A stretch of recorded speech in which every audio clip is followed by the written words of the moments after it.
Heute möchte ich ein fantastisches indisches Kartoffel-Cashew-Curry-Rezept mit euch teilen. Aloo Masala und das passende Naan-Rezept dazu. Für das Curry. Zuerst kochen wir die Kartoffeln.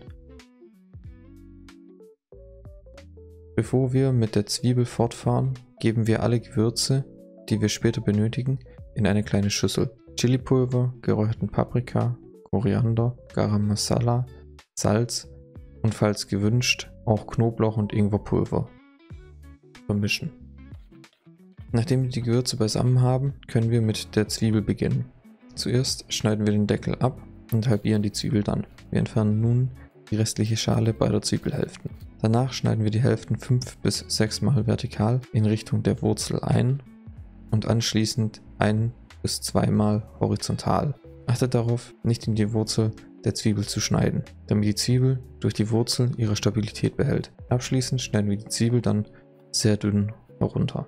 Nachdem wir die Zwiebel geschnitten haben, können wir einen weiteren Topf auf den Herd stellen, in dem wir das Curry zubereiten. Wir geben etwas Pflanzenöl in den Topf und stellen die Herdplatte auf mittlere Hitze.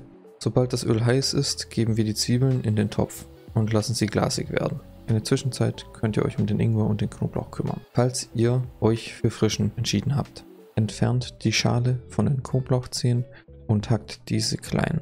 Entfernt die Schale vom Ingwer und schneidet diesen ebenfalls klein. Falls ihr keinen frischen Knoblauch und Ingwer verwendet, könnt ihr diesen Schritt überspringen und gleich die Cashewnüsse hacken. Sobald diese zerkleinert sind, geben wir sie in die Schüssel mit den Gewürzen. Sobald die Zwiebeln glasig sind, geben wir die Gewürze, die zerkleinerten Cashewnüsse, Knoblauch und Ingwer hinzu. Kurz anbraten und dabei ständig umrühren, damit die Gewürze nicht anbrennen.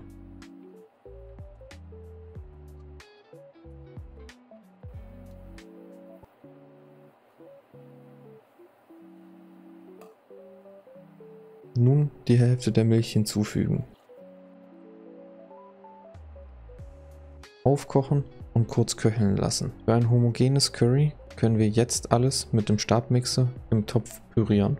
Dabei solltet ihr aber sehr vorsichtig sein, da Spritzgefahr besteht. Ich habe das nicht gemacht, da ich es mag, wenn man im Curry noch ein paar Stückchen hat. Ihr müsst das Curry aber nicht pürieren. Das ist nur, um eine gleichmäßige Masse zu bekommen. Anschließend geben wir unter ständigem Umrühren die Creme Fraiche und die restliche Milch hinzu. Zum Kochen bringen und bei schwacher Hitze ca. 5 bis 10 Minuten köcheln lassen. Ich habe griechischen Joghurt verwendet, da ich kein Fan von Creme Fraiche bin. Zu guter Letzt kümmern wir uns um die gekochten Kartoffeln. Um die Kartoffeln zu testen, können wir diese mit einer Gabel oder einem anderen spitzen Gegenstand einstechen. Wenn beim Einstechen kaum Widerstand zu spüren ist und ihr bis in die Mitte oder durchstechen könnt, sind sie gar. Wir nehmen den Topf vom Herd und gießen das Wasser ab. Anschließend solltet ihr warten, bis die Kartoffeln abgekühlt sind, um sie klein zu schneiden, falls ihr das nicht schon vorher getan habt. Nachdem ihr die Kartoffeln klein geschnitten habt, könnt ihr diese zum Curry in den Topf geben. Oder ihr übergießt sie mit dem Curry auf einem Teller, ganz wie ihr es möchtet. Und damit sind wir fertig mit dem Curry. Bewertung: 8,4 von 10. Das Curry schmeckt sehr gut. Es ist würzig und hat eine überraschend nussige Note. Die Kartoffeln passen auch hervorragend dazu. Ein Spritz Limette wäre auch hier noch gut gewesen. Alles in allem eine sehr herzliche Mahlzeit. Nun zum Naanbrot-Rezept. Kleiner Fun Fact: Naan steht bereits für Brot. Somit ist ein Naanbrot ein Brot. Zuerst vermischen wir alle trockenen Zutaten in einer Schüssel. Mehl, Backpulver, Zucker und Salz. Anschließend wiegen wir die Milch und die Butter ab und geben dann beides in einen Topf und erhitzen alles, bis die Butter geschmolzen ist. Ihr könnt die Butter auch einfach mit Chef Mike schmelzen und anschließend die Butter mit der Milch mischen. Chef Mike ist die Mikrowelle. Während die Butter schmilzt, könnt ihr schon mal die trockenen Zutaten durchmischen. Nachdem die Butter im Topf geschmolzen ist, habe ich noch den Joghurt mit dazugegeben und verrührt. Aber ihr könnt alles einfach in die Schüssel mit den trockenen Zutaten geben. Im Originalrezept stand, dass man die flüssigen Zutaten in kleinen Mengen untermischen soll. Aber Ain't nobody got time for that. alles gut vermengen und gut durchkneten, bis ein homogener Teigklumpen entsteht. Den Teig mindestens eine halbe Stunde ruhen lassen. Nach der Ruhezeit in 4 gleich große Stücke teilen. Diese Stücke etwa 2 cm dick ausrollen, um eine runde Form für die Pfanne zu erhalten.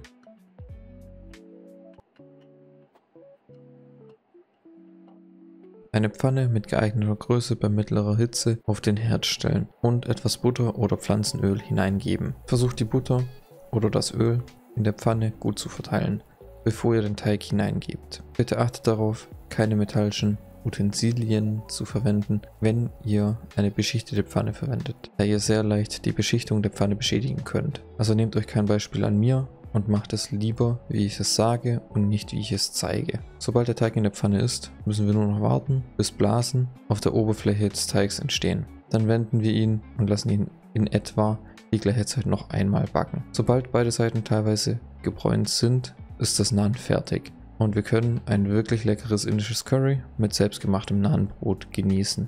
Ihr könnt aus dem Naan auch ganz einfach Knoblauch-Naan machen, indem ihr ein bisschen Knoblauchpulver zum Öl in die Pfanne gebt oder das Naan nach dem Backen mit geschmolzener Butter bestreicht und Knoblauchpulver drüber streuselt. Bewertung 8,6 von 10. Das Naan ist sehr weich und zart. Es schmeckt sehr lecker und ist auch etwas kross. Es ist aber etwas fester als das Naan von den mir gängigen indischen Restaurants. Guten Appetit. Ich habe mir das Rezept nicht selber ausgedacht.